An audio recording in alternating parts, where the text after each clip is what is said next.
What is your role going to be as Vice President? Well, we've talked a lot about that, John McCain and I have, about the missions that I'll get to embark on if we are so blessed to be hired by the American people to work for them.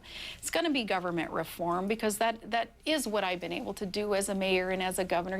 You take on the special interests and the self-dealings. Yep, you ruffle feathers and you have the scars to prove it afterwards, but you have to take that on to give the American people that faith back in their own government. This is their government, and we got to put it back on their side. So government reform and energy independence, can't wait to work on that. That's been my forte as a governor of an energy-producing state and as a former chair of the energy regulator entity up there in Alaska. So look forward to that, and that's a matter of national security and our economic prosperity opportunities. That, though, too, the other mission that John and I are anxious for me to lead on is helping our families who have children with special needs, ushering in that spirit to Washington, D.C., where we say we're going to give every child a chance, and a good educational opportunity will be provided. That's going to be a matter, too, of prioritizing the federal dollars that are already there and making sure that every child is given opportunity. Governor, you've been mocked in the press.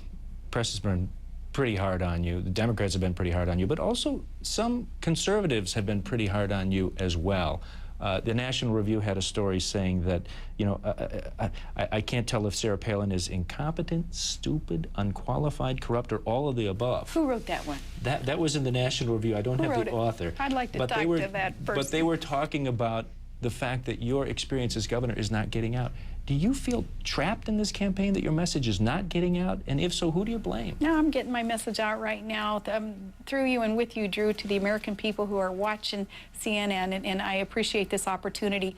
No, you know, that I am obviously an outsider of the Washington elite and of the conventional, I think, media targets or media characters that have been a part of this for years. And I think that is fine, though. That is good for the American electorate to understand they have a choice here in our ticket of having the experience and the reputation that comes with John McCain as being the patriot and the maverick in the Senate. You have that, and you combine it with a team member who is new and fresh, with new ideas, new vision, new energy that needs to be infused into Washington, D.C., with that commitment to clean it up in D.C., put government on the side of the people and fight hard for Americans. You have that combination, and I think that some in the media, maybe in the National Review, they don't know what to make of that. They're like, geez, she's, you know, where'd she come from? Surely, you know, it should be our job, I think they assume, is to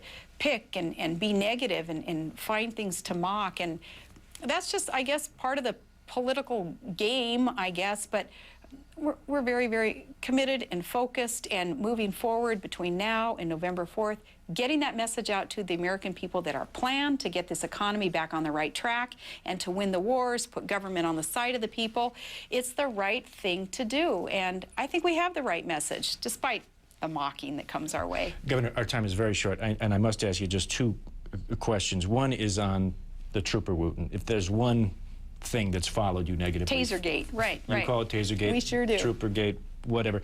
The branch file report said you were perfectly in your right to fire Madigan. Right. But also found out that you violated the ethics.